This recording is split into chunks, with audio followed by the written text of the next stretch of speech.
com material dessa primeira parte do curso, né? A gente vai falar hoje sobre funções por mensurável.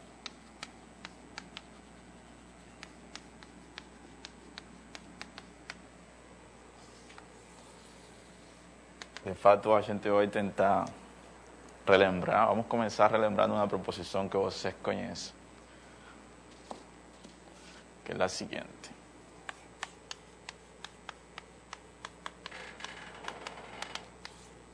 Se você tem omega, um conjunto, né? E há uma sigma álgebra em omega, né? Então dissemos, né? Não, dissemos não.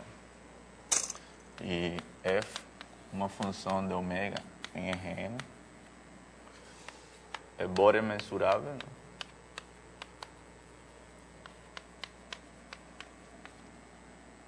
Se somente assim, f la menos 1 de g tem A para todo G aberto. Acho que coloco assim, aberto. Onde esse G é a coleção de abertos de Rn.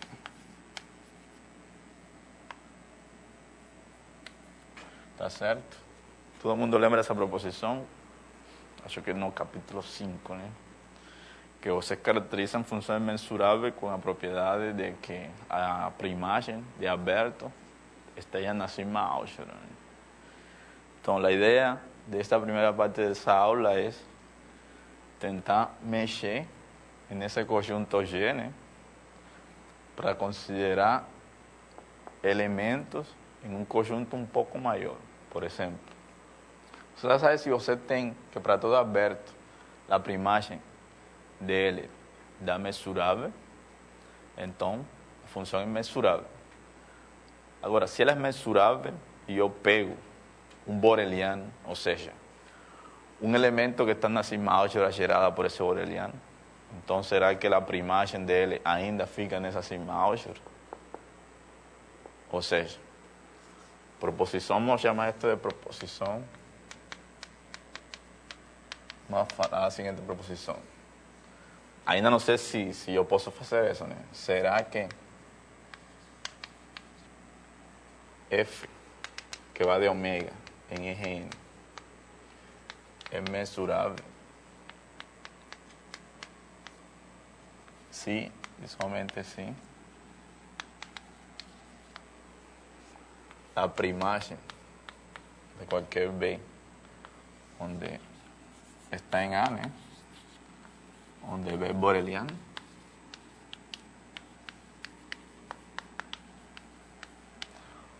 Esta proposição nos diz, você tem um cara que é aberto, a primagem vai te dar um cara da sigma álgebra.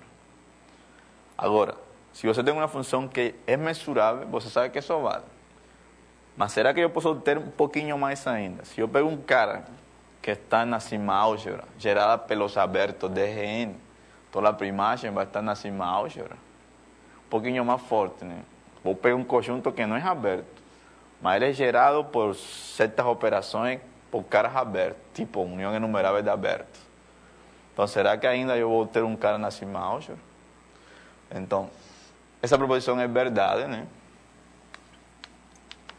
E para provar ela, a gente simplesmente tem que provar uma proposição mais geral, que é a seguinte.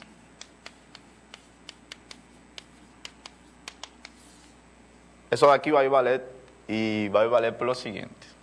Se você tem f, que vai de omega 1, de omega em omega 1, uma função qualquer, né?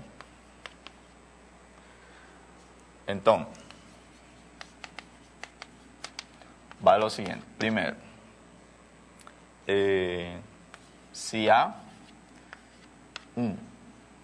é sigma álgebra de omega 1, então a seguinte coleção F(-1) de A, né? São o conjunto de las preimagens tales que A está em A, é sigma álgebra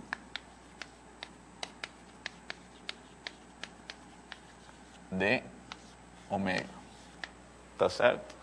Ou seja, quando eu tenho sigma álgebras em meu conjunto de chegada, né? E eu puxo esses elementos para trás, eu ainda vou ter uma sigma álgebra. E segundo, se eu tenho A1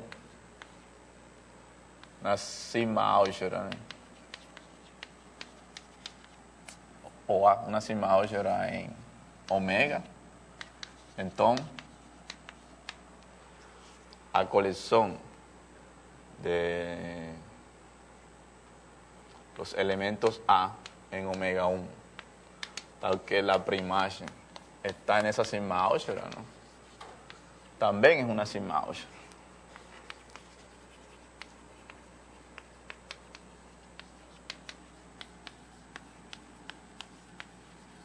En omega 1. O sea, cuando yo puxo sigma álgebra, yo tengo sigma álgebra. Y tipo, cuando yo levo elementos en omega 1, que son preimagens de caras en omega, yo pego elementos en omega 1 cuya preimagen está en una sigma álgebra en omega, entonces yo ainda ganho uma sigma álgebra. ¿Y cómo se prueba eso? A prueba es muy fácil, ¿eh? Para probar usted tiene que probar que si yo tengo una colección de elementos en esa colección de aquí, ¿no? Entonces la unión de todos ellos, una pregunta ahí. La unión de todos ellos tiene que estar en esa preimagen. O sea, yo voy a pegar a N, que pertenece a F(-1), de esa minha sigma álgebra. Entonces, ¿qué significa eso? Que esos AN, de facto, son preimágenes de un BN con BN que pertenece a esa sigma álgebra, por definición, ¿no? Entonces, tengo que probar que esa unión de aquí, ¿no?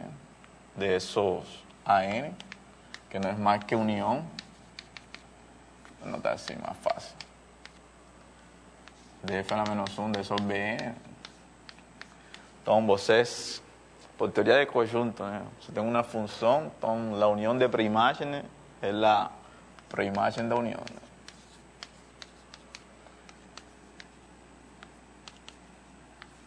Y ese claramente está en F(-1) de A. Pues, A es sigma álgebra, ¿no? Y la unión está en A. Entonces, una colección enumerable de elementos en F(-1) de A está en A, en F(-1). Ahora, lo otro que falta ver es que el complemento, ¿no? Es fechada por complemento. Y para ver que es fechada por complemento es fácil, ¿no? ¿Por qué? Porque se tiene que pegar. Puedo denotar si un cara F(-1) de A, un cara que pertenece a F(-1) da sigma álgebra. Entonces yo pego el complemento de él. ¿Qué sería el complemento del F(-1) de A? Complemento. De nuevo, por teoría de conjunto, esto no es más do que F(-1) do complemento de A, que está en F(-1) de A. Pues A es sigma álgebra. Si un cara está aquí, pues que ese A está en A, su complementar también está. Entonces ese cara está aquí.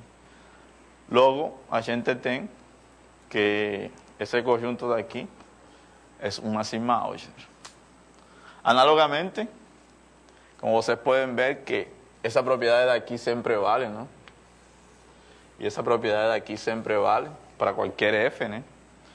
Entonces, esa colección de aquí también va a salir siendo una sigma álgebra, que la prueba es a mí. Y voltando entonces Voltamos. No, voltamos no. Vamos por aquí mismo logo. Então, a gente tem o seguinte.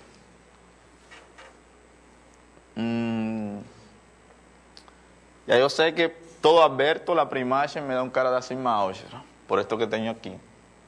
Agora, com essa proposição, eu vou concluir para vocês que sempre que vem um cara boreliano, a primagem também vai estar na sigma álgebra. E isso é devido ao seguinte fato, que vai ser um corolário dessa proposição.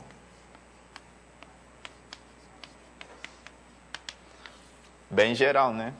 Se você tem F, que vai de ômega em ômega 1, e você tem, né,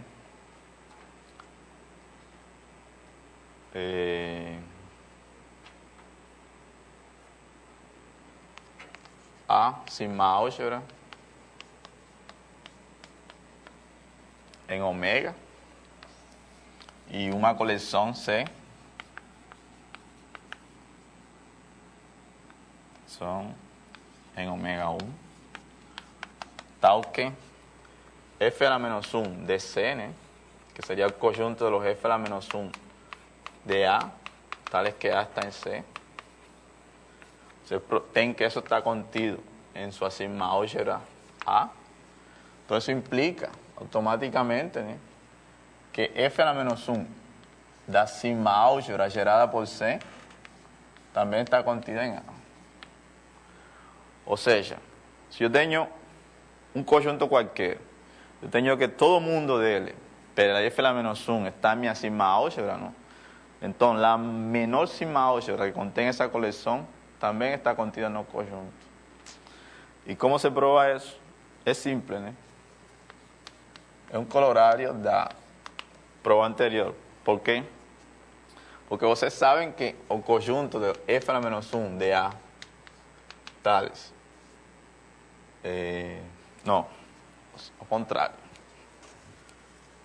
O conjunto dos A tais que F a la menos 1 de A está em A é sigma álgebra. Por la parte 2 da proposição anterior. E mais ainda, o conjunto C está contido nesse conjunto.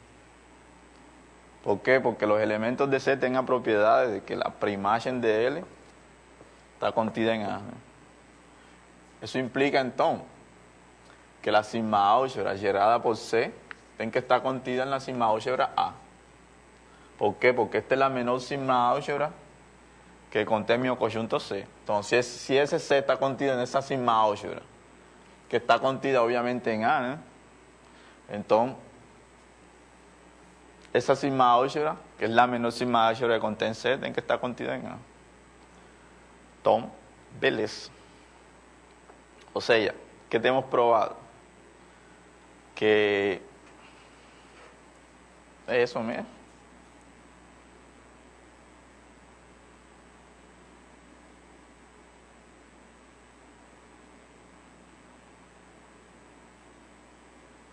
É isso mesmo que a gente provou.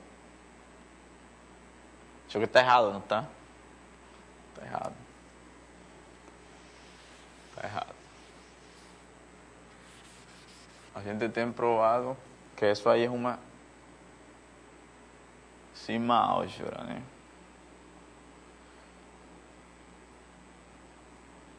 Então a gente tem que ver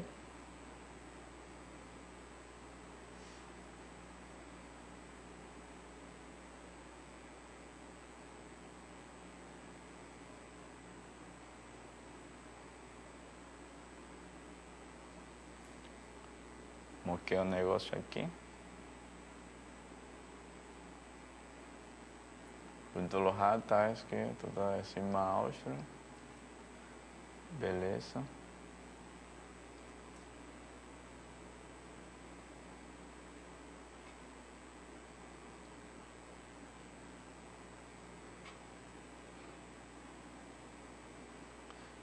C tem a propriedade. C tem a propriedade seguinte. Se A está em C, aplica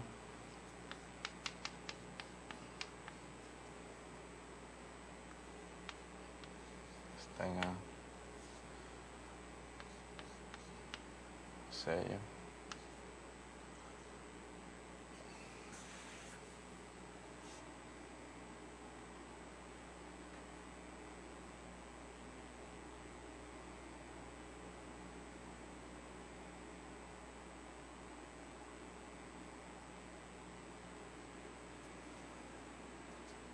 ¿Qué negocio aquí, cara?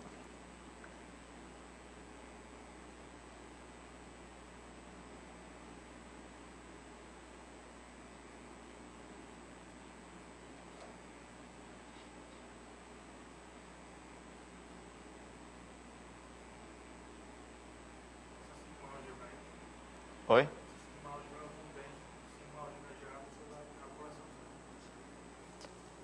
Esta sigma álgebra aqui contém a sigma álgebra gerada por seno.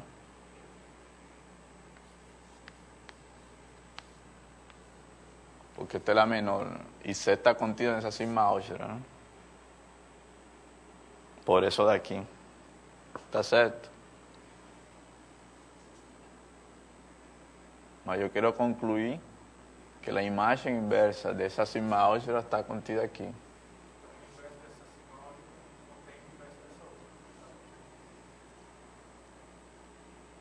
Isso aí aqui é fenômeno 1. Está contida, né? Na inversa desta daqui.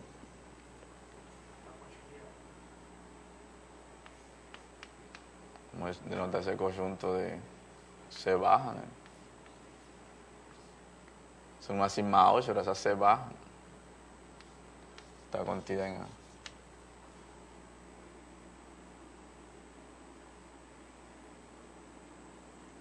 Está certo.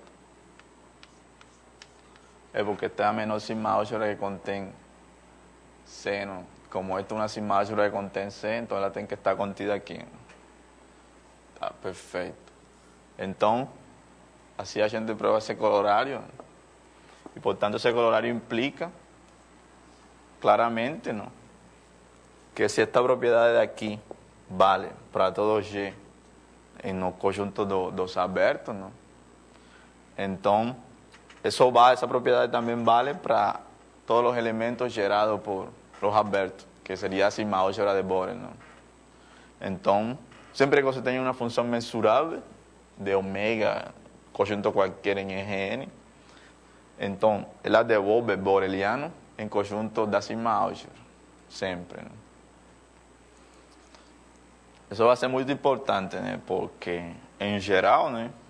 A gente vai ver um pouquinho mais na frente, talvez, que se você tem um conjunto que são leves mensuráveis, não?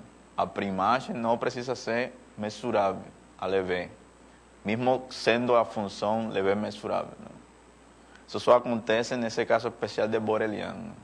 Para a sigma álgebra de leve, isso pode não acontecer quando você substitui aqui boreliano por conjunto leve mensurável, né? Tá, beleza. Então vamos apagar aqui.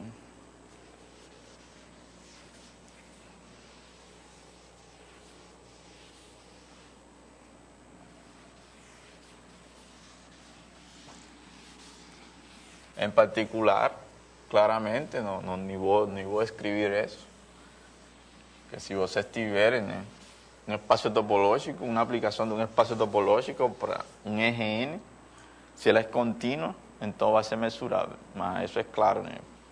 Sem precisar de todo isso, é claro por essa proposição que estava aqui, né? Que ela devolve abertos em abertos, né? E como os abertos são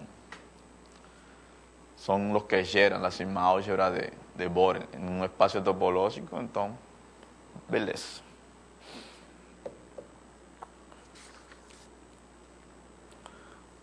Pronto. Agora, simplesmente, vamos falar de uma proposição que será útil para caracterizar o que seriam sigma álgebra de Borel sobre su espaço topológico de um espaço topológico qualquer, né? Que é a seguinte proposição.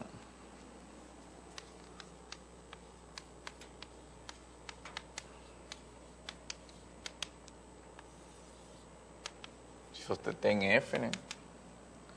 A aplicação daqui qualquer, né? E C, uma coleção de subconjuntos de ômega 1. Então, a gente vai querer caracterizar que seria a sigma álgebra gerada pela imagem dessa minha coleção, né? Pego minha coleção, pego a primagem dela, né? Isso vai me gerar uma sigma álgebra em ômega. Eu quero caracterizar ela como sendo outra sigma álgebra, né? E a gente vai provar que isso seria simplesmente a primagem da sigma álgebra gerada por C. Ou seja, uma igualdade bonitinha, né? Para imagem de conjunto, se você pega a sigma álgebra que ele gera, não? Isso é equivalente a dizer, pega a sigma álgebra que ele gera lá e pega a primagem dessa sigma álgebra, né?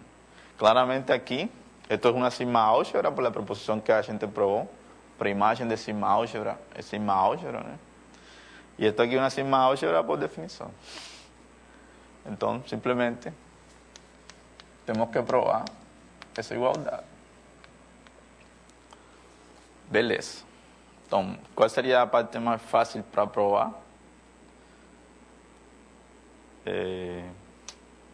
Creo que essa parte assim, né? ¿Por quê? Porque simplesmente, como já está uma sigma álgebra, né? Se a gente consegue ver que esos conjuntos estão contidos aqui, toda a sigma álgebra dele também está contida aqui, porque esta é a menor sigma álgebra. Então, primeiro eu pego um cara, um F a la menos 1, de um A, com A em C. Eu quero ver que esto está aqui, mas isso é claro, né? ¿Por quê? Porque C está contido na sigma álgebra que ele gera. Então, esse elemento pertence a F a la menos 1 de sigma de C.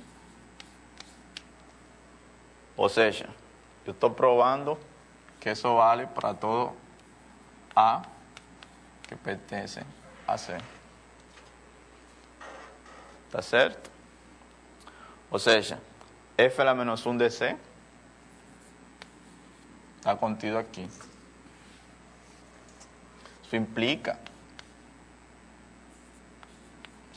que sigma de F a la menos 1 de C está contido en F a la menos 1 de sigma de C, pues esto de aquí es sigma álgebra y esta es la menor que contén F a la menos 1 de C. Tanto vale esa. Ok. Faltaría probar la otra continencia, ¿no? De aquí para acá. Mas esa continencia de aquí es de fato también es fácil, ¿no? ¿Por qué? Porque F a la menos 1 de C, ¿no? Está contido, ¿no?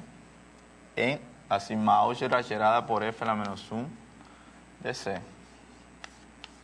¿Está certo? Y por el colorario anterior, como esto es una sigma álgebra, yo tengo un subconjunto cuya primagem, digamos así, está contido en esa sigma álgebra. Entonces, a sigma álgebra gerada por C tem a mesma propriedade, ¿no? Que es el colorario que a gente probó. O sea, F a la menos 1 da sigma álgebra gerada por C tem que estar contida en la sigma álgebra gerada por F a la menos 1 de C. O sea, esta está contida en eso. Y por tanto vale a igualdad. Usando esa proposición de aquí, ¿no? A gente va a conseguir caracterizar cómo serían los conjuntos borelianos cuando você tem un subespacio topológico, ¿no? De un espacio topológico. ¿Se lembran qué es eso, no?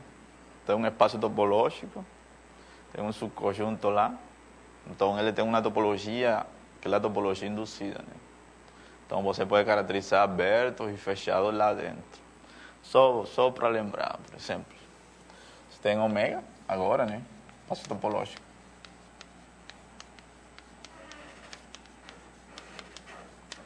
e tem X, um subconjunto de omega. Né? Vamos dizer que é um subespaço topológico. Né?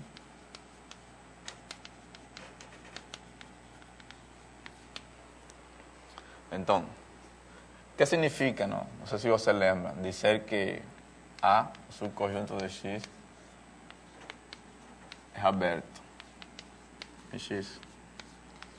Equivalente a dizer que existe, não? Um G contido aqui, aberto, tal que esse meu A é a interseção de X com G.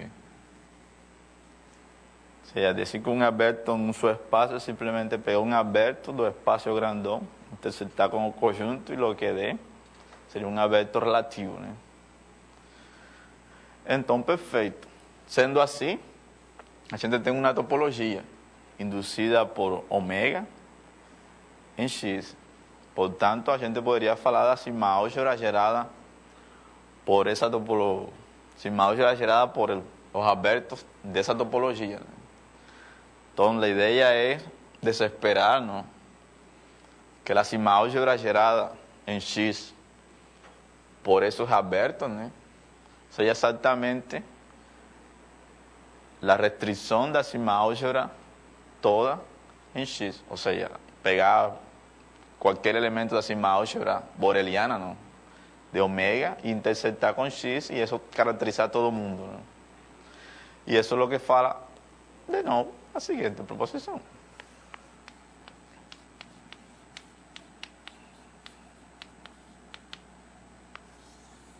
A proposição diz, com essa notação, né? Diz o seguinte, primeiro.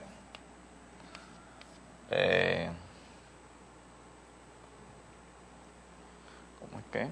Vamos denotar isso aqui. Isso. Diz aqui, a sigma álgebra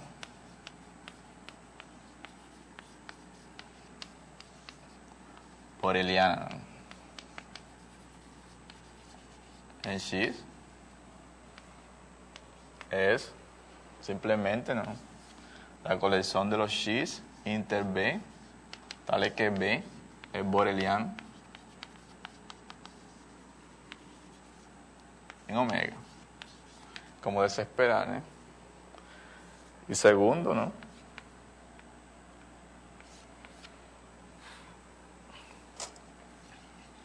Se A é boreliano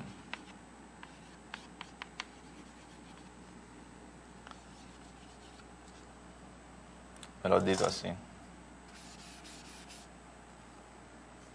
se X é boreliano em omega, se solamente sim,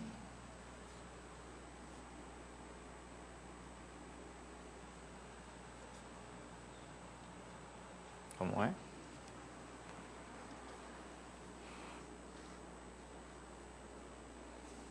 Tá.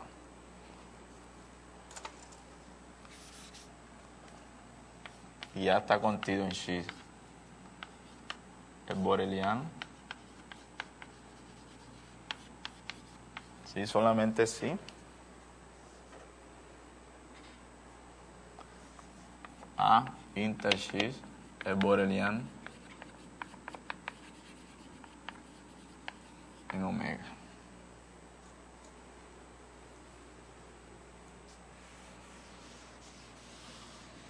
Ou seja, se você começa com um boreliano, então os subconjuntos de ele, não? Quando você intersecta com ele, vão ainda ficar na sigma álgebra de Borel do conjunto grandão.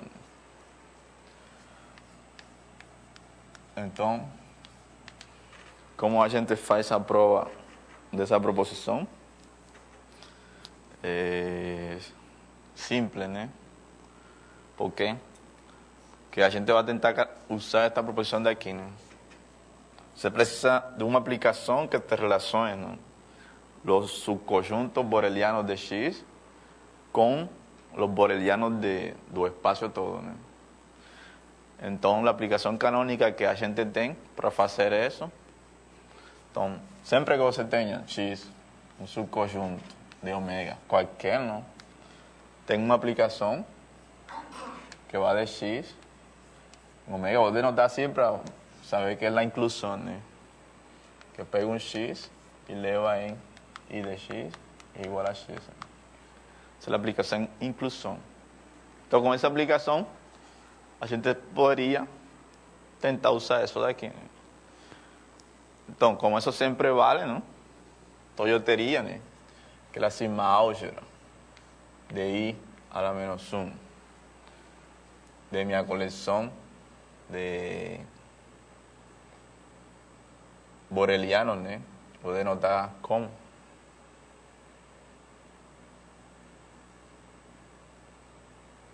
lo denotar así, ¿no?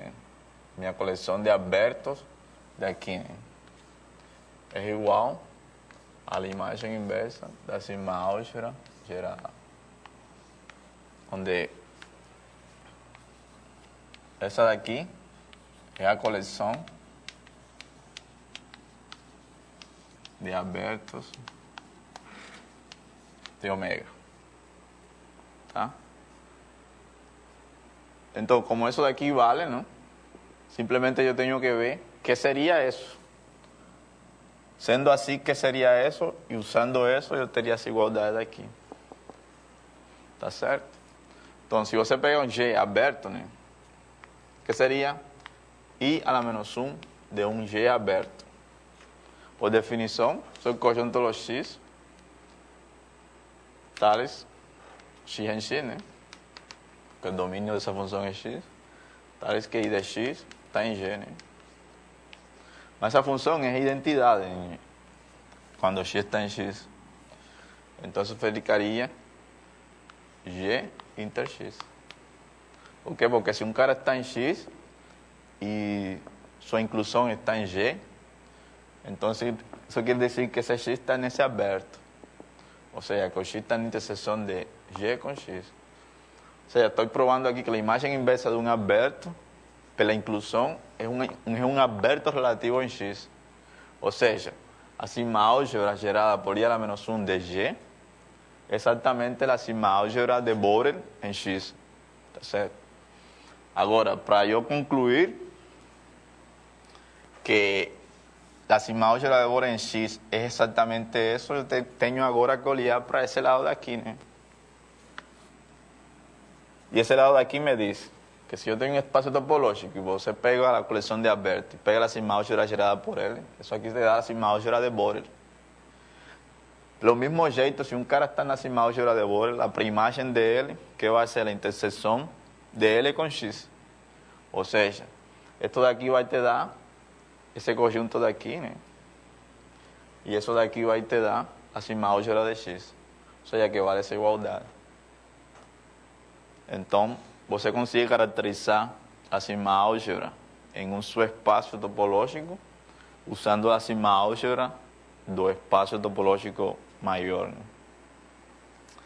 Então, tá ok isso. Tá certo? Alguma pergunta? Ah, tá claro. Então, a segunda, né? Afirmação de aqui. Então, observe o seguinte. Vamos supor que X é boreliano. X está gerado por la colección de Alberto de omega, ¿no? Suponen que X es un subconjunto de X, es boreliano, ¿no? Entonces tengo que probar que la intersección de X, la intersección de A con X también es boreliano. O se sabe que la intersección de A con X es exactamente, acho que está certo así, ¿no? A es boreliano en X, si solamente sí, A es boreliano en omega. Ahí está.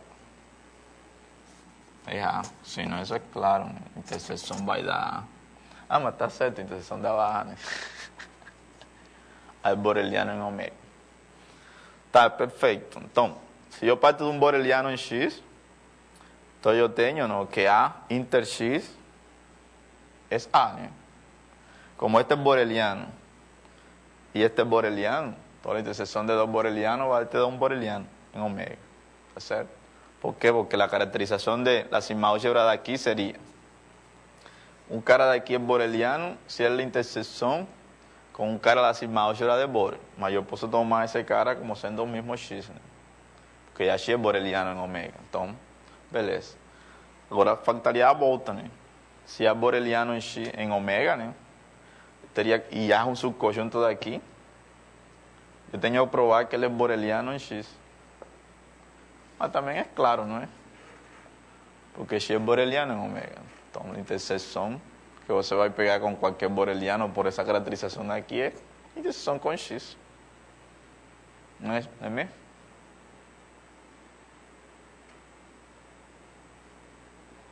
Não é? Não. Hã?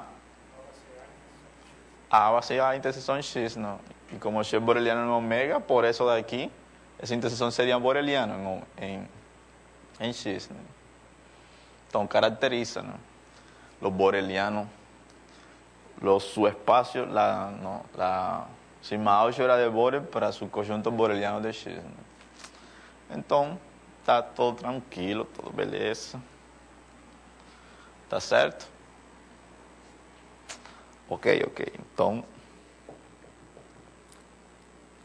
essa primeira parte está ok. Agora, vou falar para você, não? Uma proposição. Bom, eu acho que isso é um exercício. Acho. Que é bem interessante, né? Exercício para a prova, bem brincadeira. Vocês sabem que a gente pegou boreliano, jogou ele para trás por uma aplicação qualquer mensurável por uma sigma álgebra e ganhou conjuntos mensuráveis nessa sigma álgebra. Agora a pergunta é, se eu pego outra sigma álgebra, tipo uma sigma álgebra maior que a de Borel, né? Nesse caso pode ser a sigma álgebra de Lebesgue, né? Que a gente vai provar que é maior. Então, você começa a jogar subconjunto dessa sigma álgebra de Lebesgue por uma aplicação Lebesgue mensurável. Você sempre vai ganhar conjunto Lebesgue mensurável? Tipo, pergunta. Você tem uma função f, né?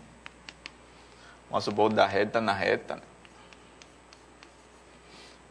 Então, você tem que, para todo B boreliano, não? Inclusive, você pode aqui botar a sigma álgebra de Borel, né? E eu aqui vou botar a sigma álgebra de Lebesgue. Vou trabalhar CR com a sigma álgebra de Borel e vou trabalhar CR com a sigma álgebra de Lebesgue. Tá, beleza? Então, eu sei que para todo B boreliano, F a menos 1 de B está aqui, né? Porque a função, vamos supor que essa função é lambda mensurável. Tá certo? Bom, a gente provou isso, né? A segunda proposição da aula foi que isso valia para todo B, G aberto, né? Com uma série de proposições, a gente concluiu que isso valia para todo B boreliano. Então, se eu boto aqui a sigma álgebra de Lebesgue, ou qualquer sigma álgebra na reta, né? Isso sempre vale. Quando eu boto aqui, Borel, né? Agora se você tem F, vamos supor que a gente aqui tem Lebesgue, né? E aqui você bota R com Lebesgue. Será que vale, né? Que para todo A, aqui, substituindo o boreliano por Lebesgue mensurável, implica que F a la menos 1 está aqui?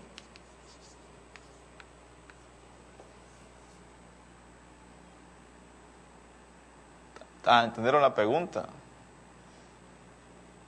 A pergunta está certa, né? Eu boto aqui Borel, não? E aí jogo eles para lá. Sempre vou ganhar um Lebesgue mensurável. Lebesgue mensurável. Mesmo posso ganhar outra coisa com qualquer outra sigma álgebra. Sempre ganho.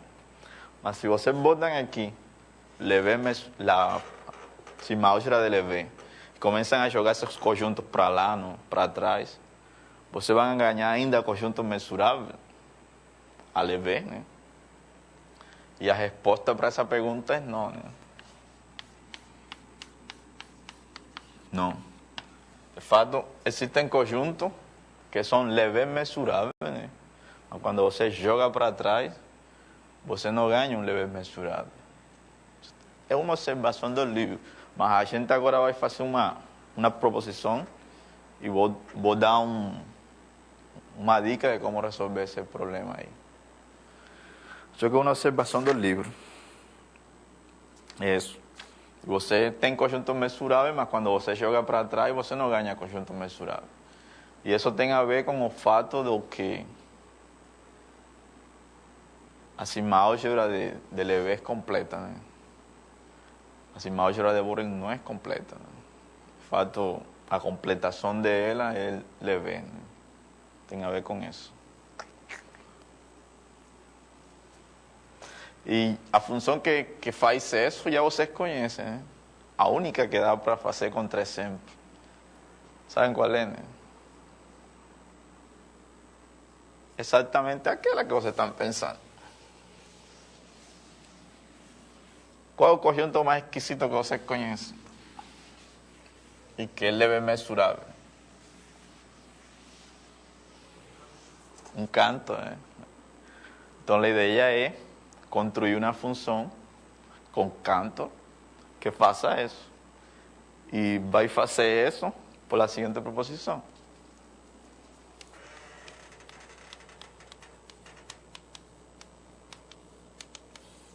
Isso aqui é proposição ou lema? Deixa eu ver. Isso aqui é proposição. Seja J um intervalo, né? E F, uma função de J monótona.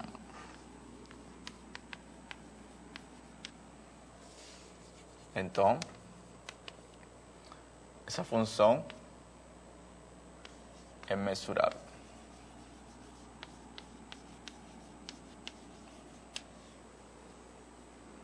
O sea, toda função que é mensurável. E agora, vamos parar só um pouquinho por aí. Vocês vão ver, então, que se vocês consideram, né, é Borel mensurável, né?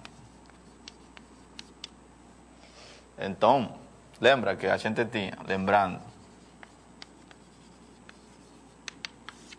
lá, a gente conseguiu lá uma função f, né, que vai dar reta no conjunto do canto, que é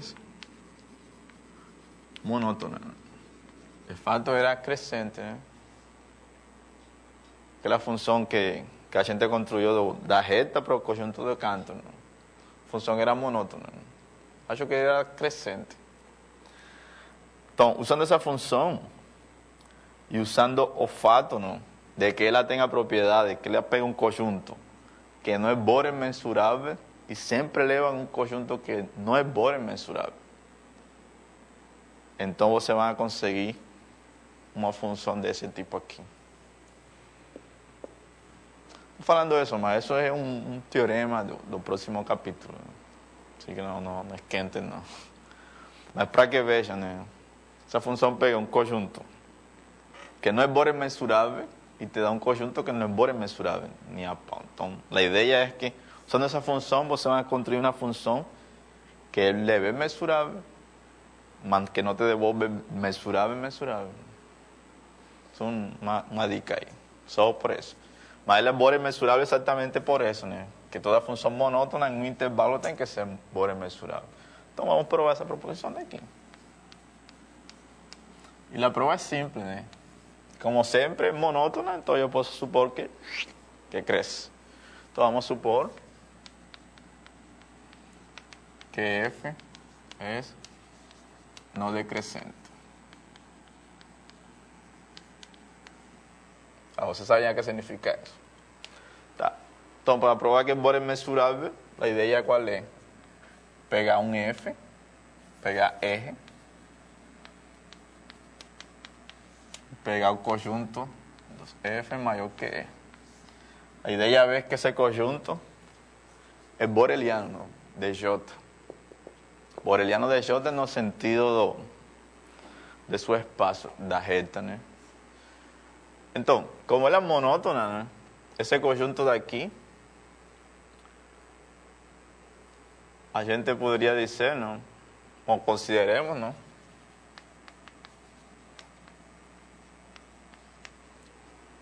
T igual ao ínfimo desse conjunto, que é exatamente igual. Se eu tenho um intervalo, eu tenho o ínfimo dele, né? Hasta aqui eu posso considerar o sub do complemento, né? Então seria o supremo menor ou igual a E.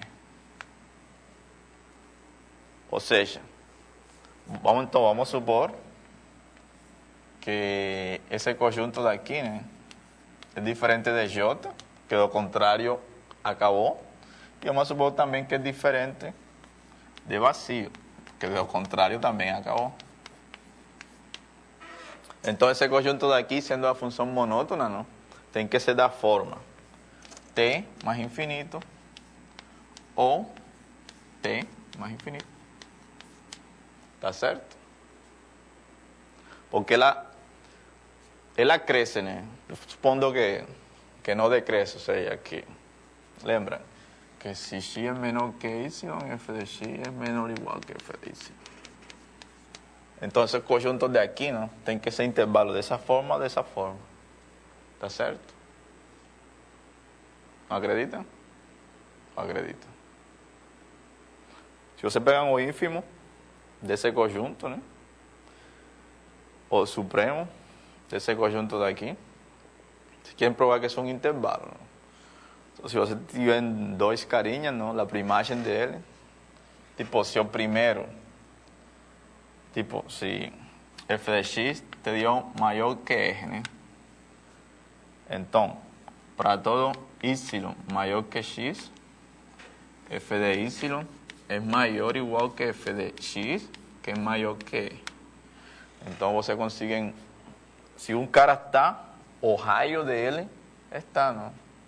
Então, em particular, a partir desse ínfimo, que pode estar no conjunto ou não pode estar, você construi um raio de caras que satisfazem isso. Tá certo? Então, isso daqui tem que ser um intervalo assim ou um intervalo assim. São com J. São com J porque o domínio da função é J, claro. O domínio da função é J. Então, se for assim, isso te dá um aberto de J, que é boreliano em J. Tá certo? E se for assim, também. Por quê?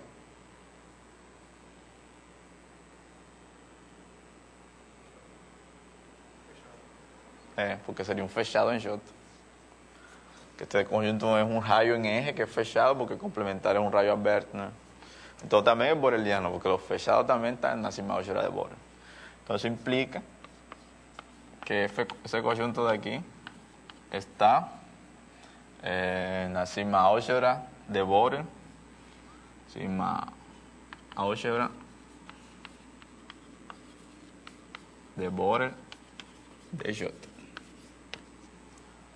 Portanto, a gente tem que toda função monótona, por enquanto não decrescente, é Borel mensurável.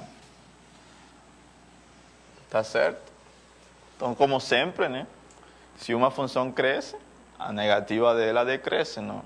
E multiplicar funções por constantes mensuráveis ainda são mensuráveis. Então, se a gente supor agora que ela não cresce, senão que decresce, pega menos ela, então ela não decresce, ela cresce. Então vale a mesma coisa. Então, qualquer função monótona tem que ser Borel mensurável. E usando essa função de aqui, né? Não sei se você tem curiosidade, né? Usando essa função de aqui, você vai conseguir provar essa observação daqui. Beleza. Tá. Quase. Pronto. Então, tá, lo único que falta agora, né, é caracterizar algumas aplicações. Tá. Então agora, né, Bom, vou falar essa proposição porque vai ser usada depois, mas é clara, bem clara. É o seguinte, a gente já pegou aplicações que pegavam cima álgebra e devolviam para cima álgebra, né? Mas você pode pegar uma cima álgebra no domínio, né, e levar para uma cima álgebra na imagem. Isso não sempre é verdade, né? De fato, você pode ter cima álgebras que quando você leva para uma aplicação, você não tenha nada, né? Tá certo? Por exemplo, uma função constante. Pega uma cima álgebra e te dá um ponto, não vai te dar nada na imagem. Mas existe um certo tipo de funções que você dá para fazer isso de frente para trás, de atrás para frente, né? Que são aquelas funções que são contínuas e que além tem uma inversa que também é contínua. Se chamam os homeomorfismos. Já vocês estão acostumados a escutar esse termo. Então, os homeomorfismos têm a propriedade, né, que pegam cima álgebra de Borel y la imagen te da una cima álgebra de Borel. Pega una cima álgebra de Borel y la preimagen te da una cima álgebra de Borel. Entonces, en otras palabras, você tem lo siguiente. Vamos a supor que omega y omega 1 son espacios topológicos, ¿no?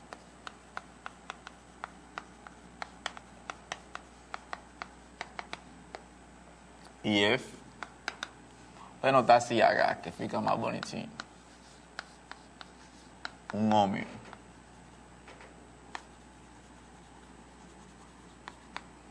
Um homeomorfismo, né? ¿Saben qué es eso, né? Es una función. H es inyectiva, sobreyectiva, né?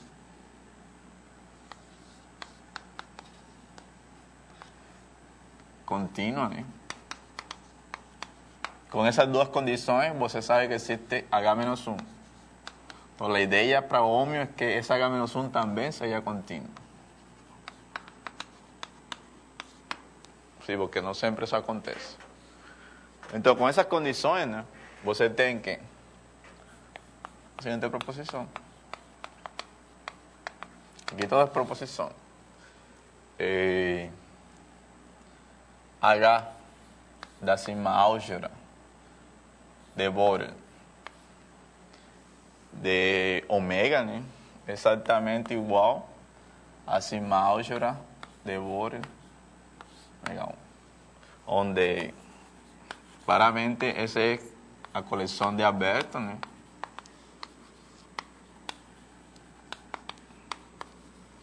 de omega, e G1 é a coleção de Albertos de omega 1. Então ela leva cima álgebra em cima álgebra. Como se prova isso? Alguém chuta aí como se prova isso? É fácil, só uma observação, né? Está claro que é um homeomorfismo, né? Vocês estão fazendo aquele curso de variedade, então imagino que todo é homeodiferenciável, então está tranquilo.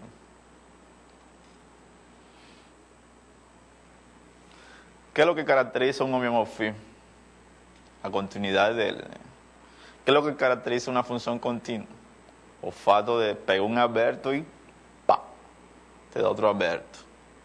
Mas mais ainda, como la inversa también es continua, le vai pegar un Alberto y vai jogar un Alberto. Porque é uma aplicação aberta em particular, né? Então, se você tem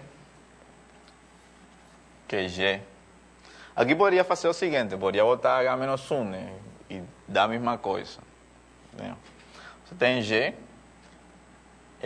G1, digamos, a coleção de Alberto de omega, você pega H-1, você ganha a coleção de Alberto de G.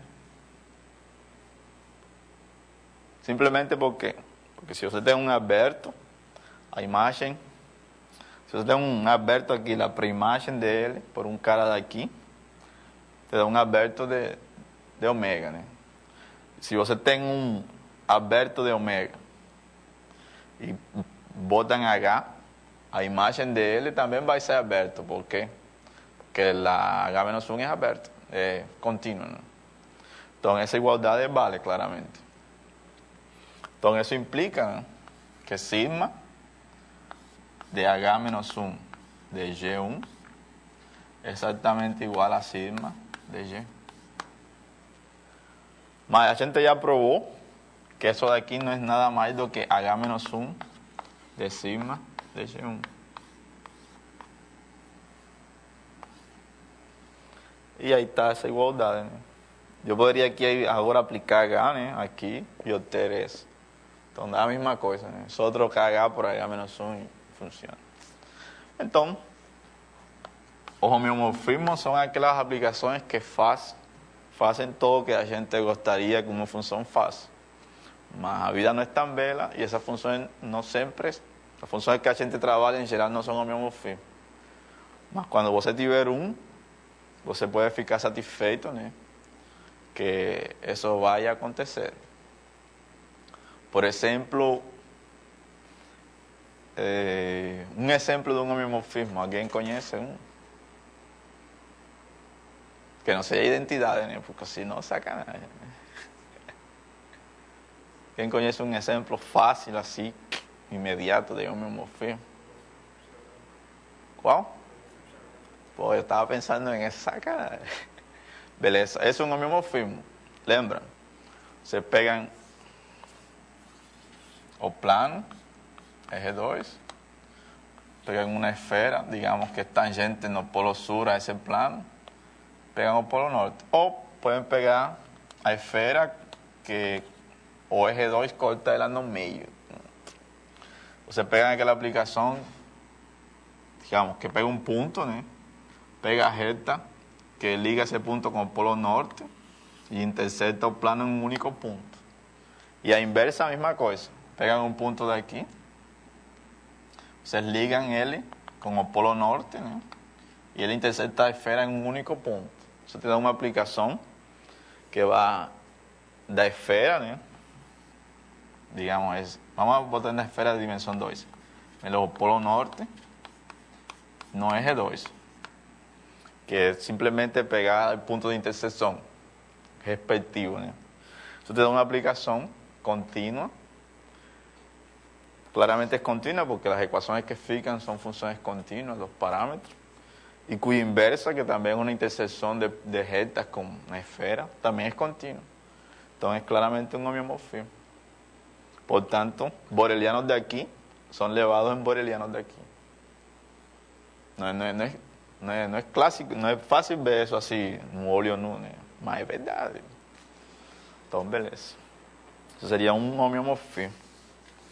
Pronto, então, para terminar a aula de hoje, vamos retomar a extensão de Lebesgue, né, de uma medida.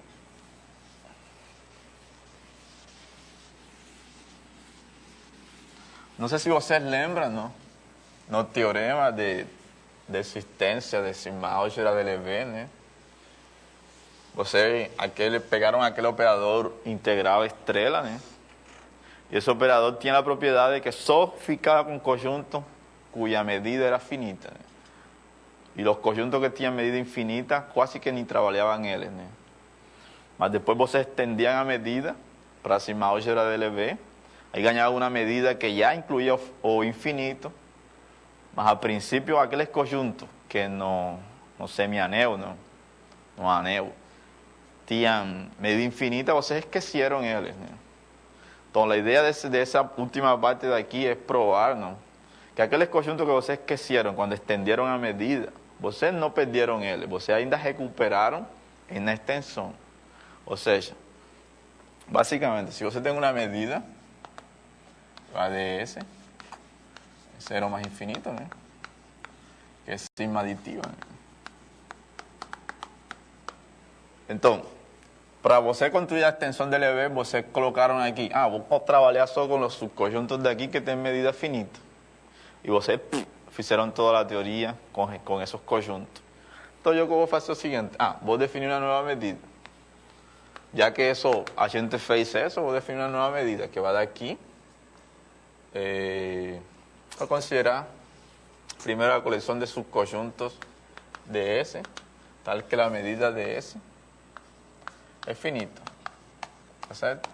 Isso forma um semianel. Tá? Esse semianel eu vou chamar de S0. Então eu posso definir uma medida μ0, que vai de S0. E agora eu vou colocar só conjunto com medida finita. Então é uma medida sigma aditiva, blá blá blá blá blá blá blá blá. Então, por teorema de extensão, existe uma extensão de Lebesgue para ela. Então existe uma medida μ0 ainda, que vai de 1 ômega. Agora de novo, 0 mais infinito. Quando eu estendo essa medida, eu ganho ainda conjunto com medida infinita. Então a pergunta agora é, aqueles conjuntos que eu tinha aqui com medida infinita, de algum jeito eu recupero aqui? Então, a ideia dessa proposição é provar que, mesmo que você faça o processo de jogar fora aqueles conjuntos com medida infinita para definir a medida de Lebesgue, você não fez nada errado. Esses conjuntos aparecem de novo aqui. Então, essa é a última parte da aula. Ou seja, que você facilmente pode dizer, vou trabalhar só com medida finita, outra não me importa. Mas, com o meu processo de extensão, esses conjuntos que eu joguei fora aparecem novamente. E, de fato, isso se faz quando você faz integração, né? Quando você vai integrar aqueles conjuntos de medida infinita, você, eles não quero integrar eles. Só integro com medida finita. Então, você jogou fora. Mas com a extensão de Lebesgue dessa medida finita, você ainda recupera esses conjuntos. Então, o que você fez não estava errado. Simplesmente é um jeito de se livrar das coisas ruins que você não gostaria de ter. Mas que você recupera depois. Então, a seguinte proposição diz o seguinte. Basicamente é que essa medida daqui estende essa medida daqui e que qualquer conjunto, de fato é isso, sabe? Proposição, lema. A posição é o seguinte. Primeira, esse conjunto está contido aqui, todinho, como eu falei para você, não? Aqueles conjuntos que você... Porque aqui estendi uma coisa de medida finita, mas aqui tem coisas com medida infinita. Mas não importa, você recuperou eles aqui. E segundo, μ0 extende μ. Tá certo? Beleza.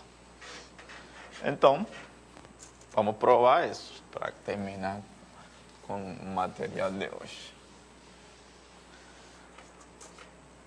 A prova é simples, né? Por quê? Então, por quê? Tá, beleza. Então, peguemos um cara em S. Eu vou provar que esse cara em S está aqui. Então, seja S em S0. Como S está em S0, não? Ele tem medida finita. Então eu tenho que a medida de T interesse é menor ou igual que a medida de S, que é finita. Ou seja, eu tenho que T interesse pertence a S0 para todo S que pertence a S0. Como o teorema de extensão que me diz, tem uma propriedade, que é a propriedade de 3, diz que se você tem um semianel, né, um cara está na cima álgebra de Lebesgue, se tem a propriedade de que para todo mundo no semianel, quando você intersecta, ainda fica no semianel. Então, essa é a propriedade L3, acho que chama. Então, essa propriedade aqui me implica que esse meu T tem que estar em lambda, onde lambda é a construção da extensão de Lebesgue para essa medida aqui. Então, esta daqui, estou tendo essa, né? Beleza? Então, vale 1. Vale 1. 2. Se esse T tivesse medida finita, acabó, ¿eh?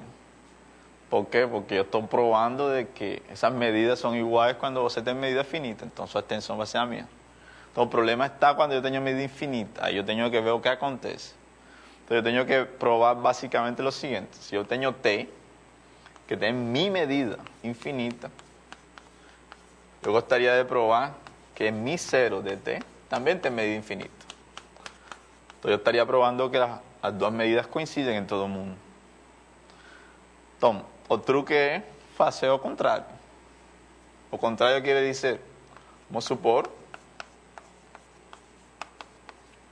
que essa medida, mi cero de t, es finita. Vamos a colocar aquí, cero es maior que infinito. Infinito es maior que essa medida. Mas não sei se vocês lembram, né?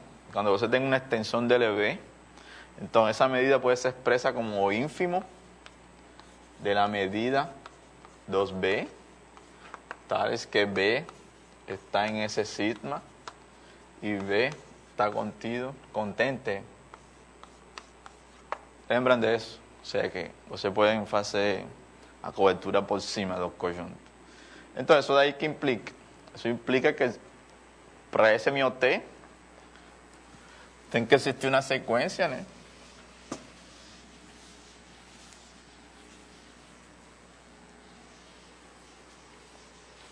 Entonces existen Sn que pertenecen a S0, ¿no?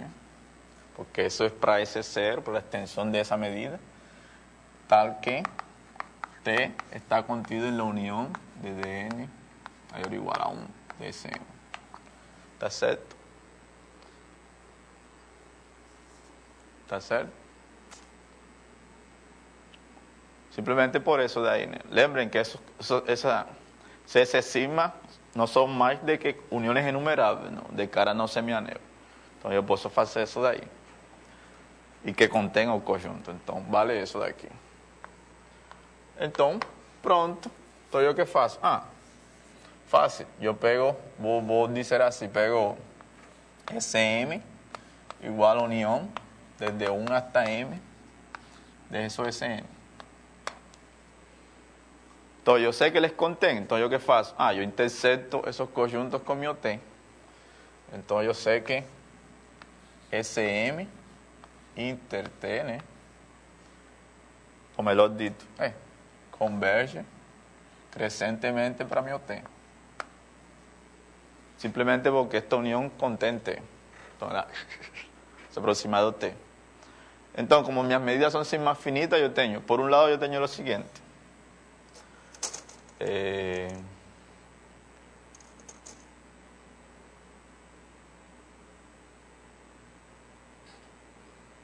Vou fazer melhor, vou colocar esse T aqui. La misma coisa, né? Fica bem melhor. Então eu tenho isso assim. Mesma coisa, mas vai ficar mais simples. Então, como a medida é sigma finita, sigma aditiva. Então a gente tem que limite, quando n vai para o infinito, de la medida 0 de Sm é igual a medida 0 de T. Mas por outro lado, como eu ainda estou em esse 0 onde todo mundo tem medida finita, ¿no? Então eu também teria, né, que o limite quando n tende a infinito mm de la medida de Sm é igual a medida de T. ¿Está certo? ¿Está certo? ¿Está certo? Perguntas?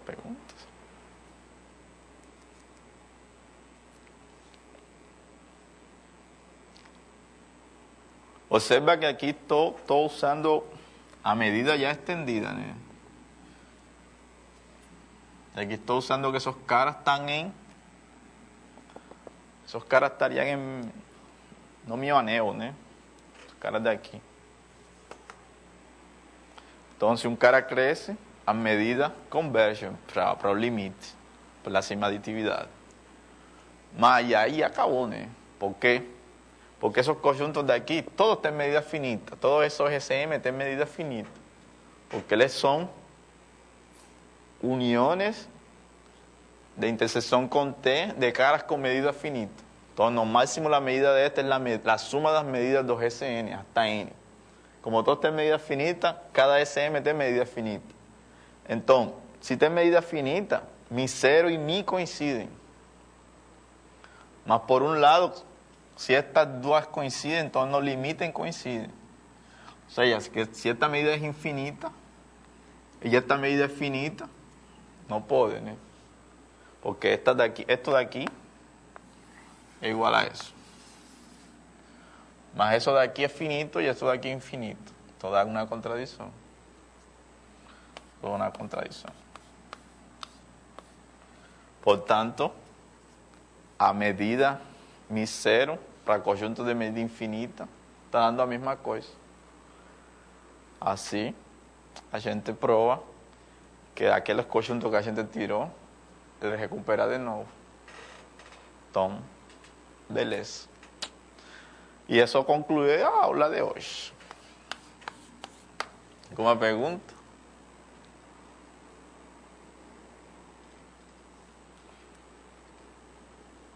Perguntas.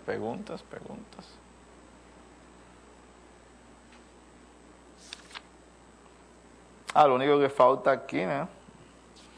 Es simplemente que usando esa nueva proposición, que você não perde os conjuntos, né?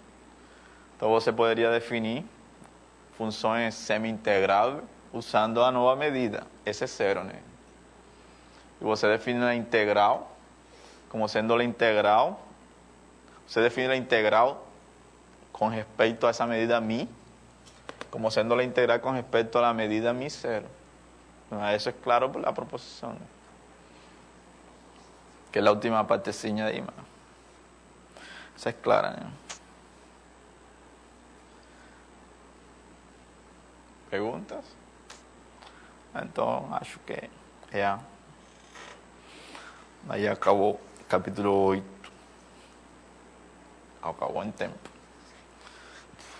Pronto. Então, quinta-feira, aula de exercício aí. Você prepara uma boa aula de exercício para o Bruno. Tá, beleza.